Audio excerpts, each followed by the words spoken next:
Tranquil Tales.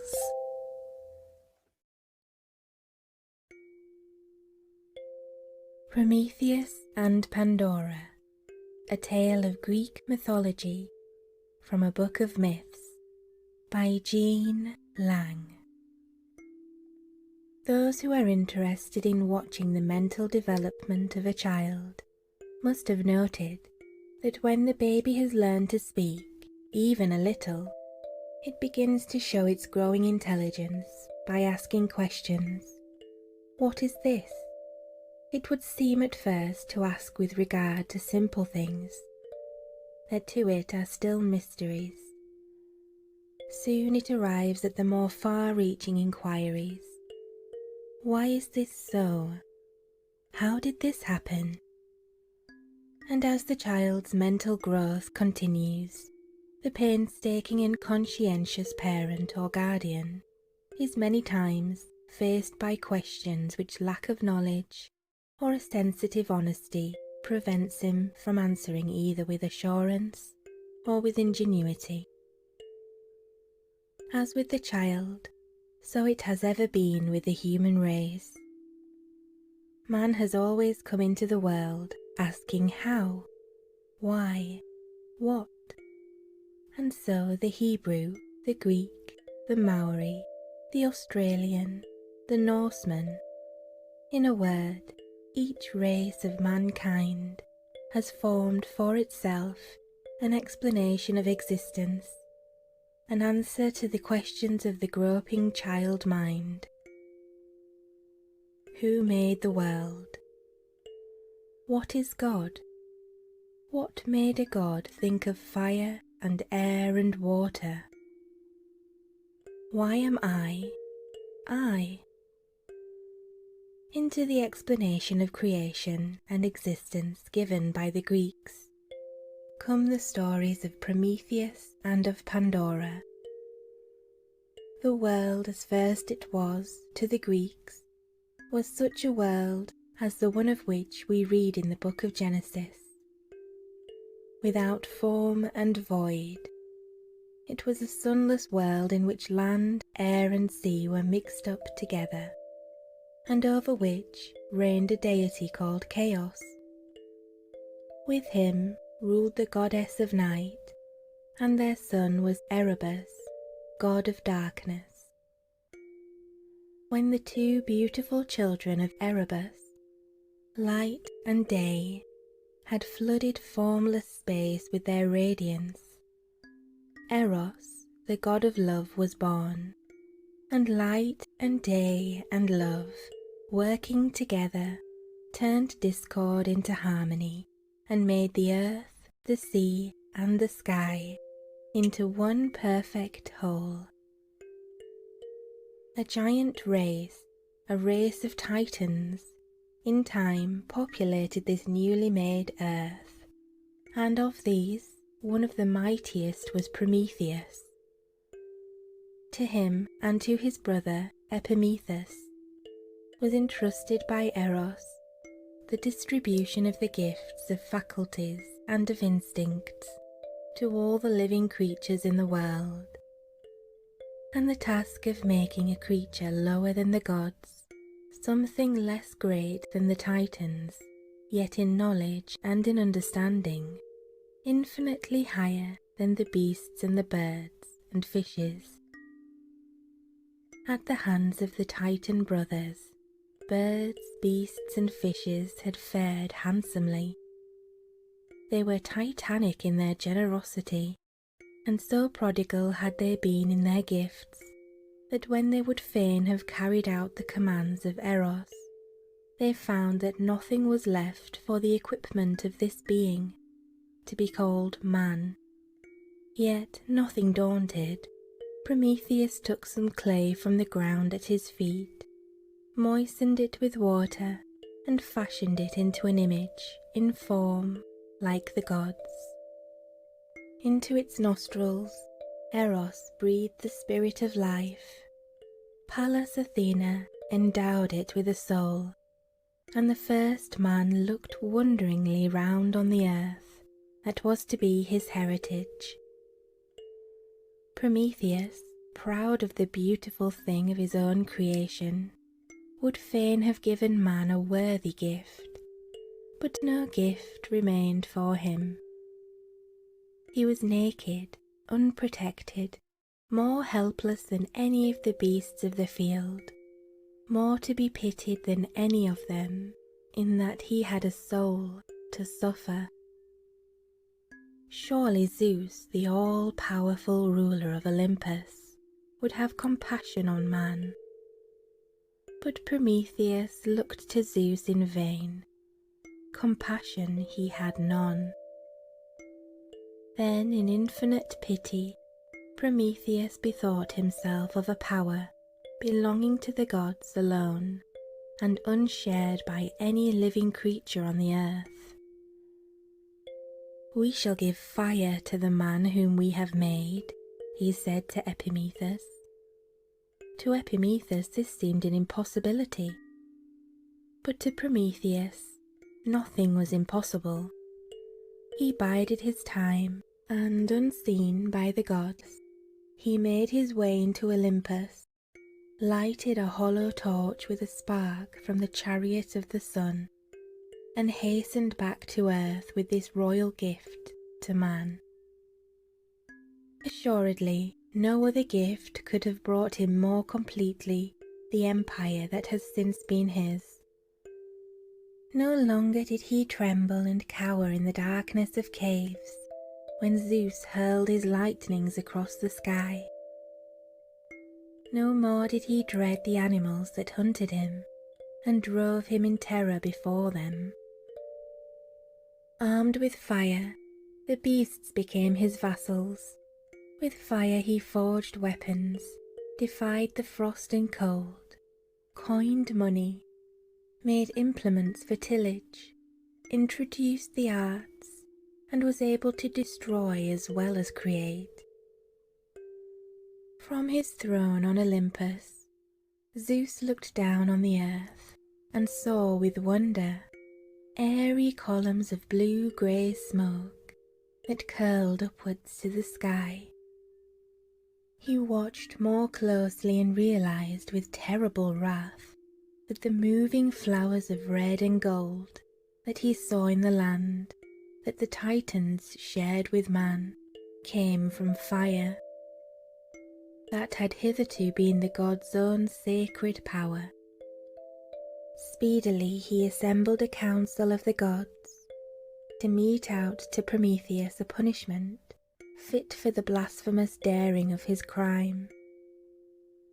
This council decided at length to create a thing that should forevermore charm the souls and hearts of men, and yet forevermore be man's undoing.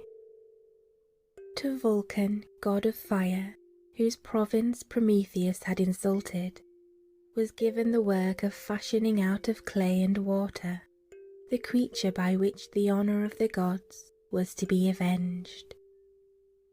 The lame Vulcan, says Hesiod, poet of Greek mythology, formed out of the earth an image resembling a chaste virgin. Pallas Athena, of the blue eyes, hastened to ornament her and to robe her in a white tunic. She dressed on the crown of her head a long veil, skilfully fashioned and admirable to see. She crowned her forehead with graceful garlands of newly opened flowers, and a golden diadem that the lame Vulcan, the illustrious god, had made with his own hands to please the puissant Jove. On this crown Vulcan had chiselled the innumerable animals that the continents and the seas nourish in their bosoms, all endowed with a marvellous grace and apparently alive. When he had finally completed, instead of some useful work, this illustrious masterpiece, he brought into the assembly this virgin, proud of the ornaments with which she had been decked by the blue-eyed goddess, daughter of a powerful sire. To this beautiful creature destined by the gods to be man's destroyer, each of them gave a gift. From Aphrodite, she got beauty. From Apollo, music. From Hermes, the gift of a winning tongue. And when all that great company in Olympus had bestowed their gifts, they named the woman Pandora, gifted by all the gods. Thus equipped for victory, Pandora was led by Hermes to the world which was thenceforward to be her home. As a gift from the gods, she was presented to Prometheus. But Prometheus, gazing in wonder at the violet blue eyes bestowed by Aphrodite, that looked wonderingly back into his own, as if they were indeed as innocent as two violets, wet with the morning dew, hardened his great heart, and would have none of her. As a hero, a worthy descendant of Titans, said in later years, Timeo Danaos et dona ferentes. I fear the Greeks even when they bring gifts. And Prometheus, the greatly daring, knowing that he had merited the anger of the gods, saw treachery in a gift outwardly so perfect. Not only would he not accept this exquisite creature for his own, but he hastened to caution his brother also to refuse her.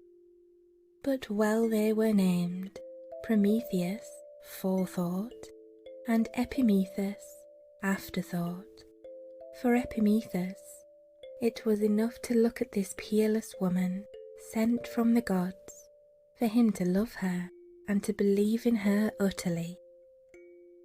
She was the fairest thing on earth, worthy indeed of the deathless gods who had created her.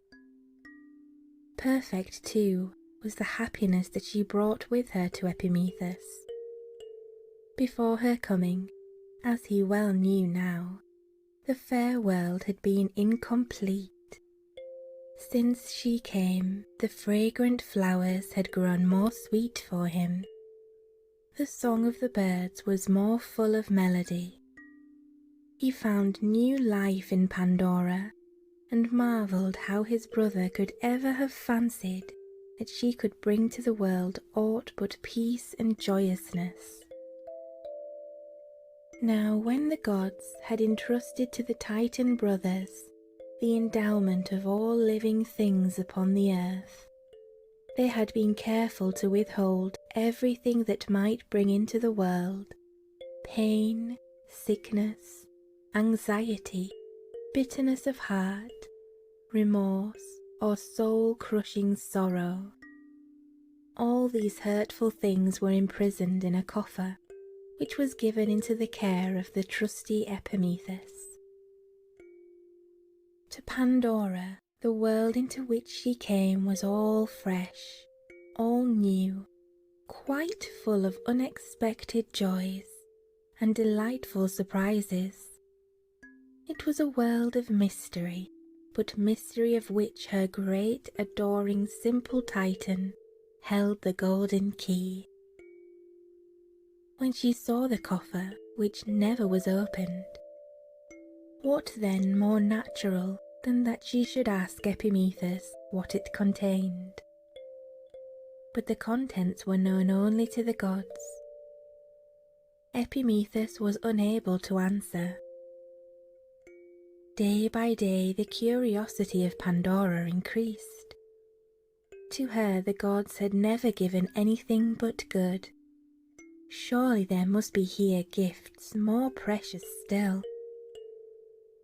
What if the Olympians had destined her to be the one to open the casket, and had sent her to earth in order that she might bestow on this dear world, on the men who lived on it, and on her own magnificent Titan, happiness and blessings which only the minds of gods could have conceived?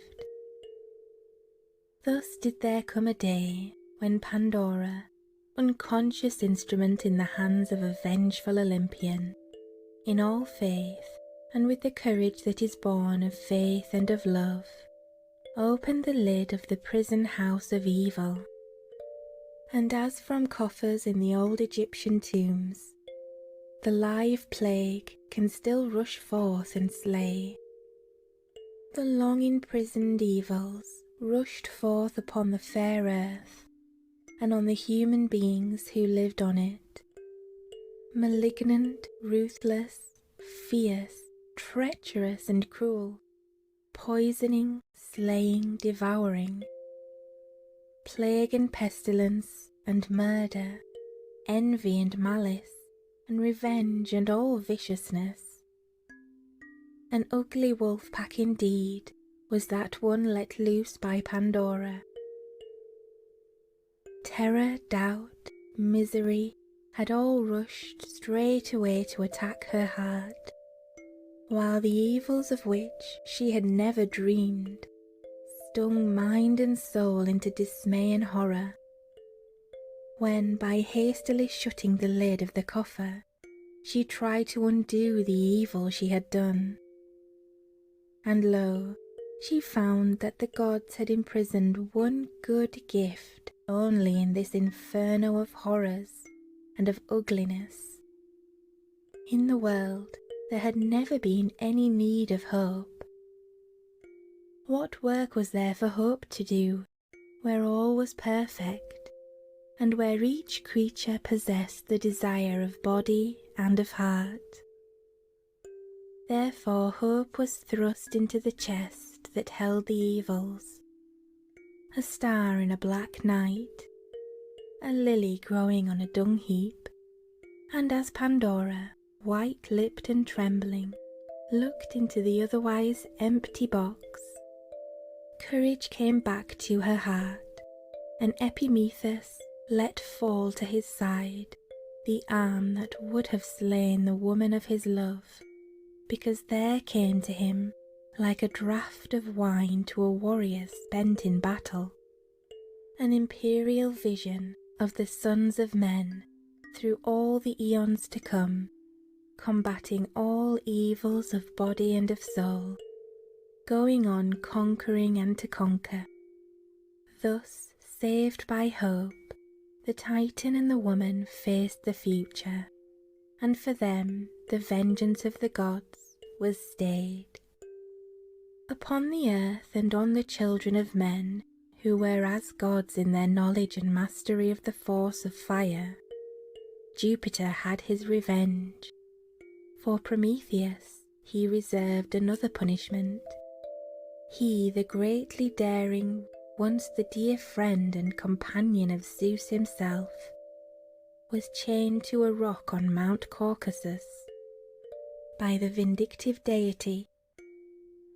There on a dizzying height, his body thrust against the sun-baked rock, Prometheus had to endure the torment of having a foul-beaked vulture tear out his liver, as though he were a piece of carrion lying on the mountainside. All day, while the sun mercilessly smote him, and the blue sky turned from red to black before his pain-racked eyes, the torture went on. Each night, when the filthy bird of prey that worked the will of the gods spread its dark wings and flew back to its eyrie, the Titan endured the cruel mercy of having his body grow whole once more. But with daybreak there came again the silent shadow, the smell of the unclean thing, and again the fierce beak and talons. The vulture greedily began its work. 30,000 years was the time of his sentence, and yet Prometheus knew that at any moment he could have brought his torment to an end. A secret was his, a mighty secret, the revelation of which would have brought him the mercy of Zeus, and have reinstated him in the favour of the all-powerful God.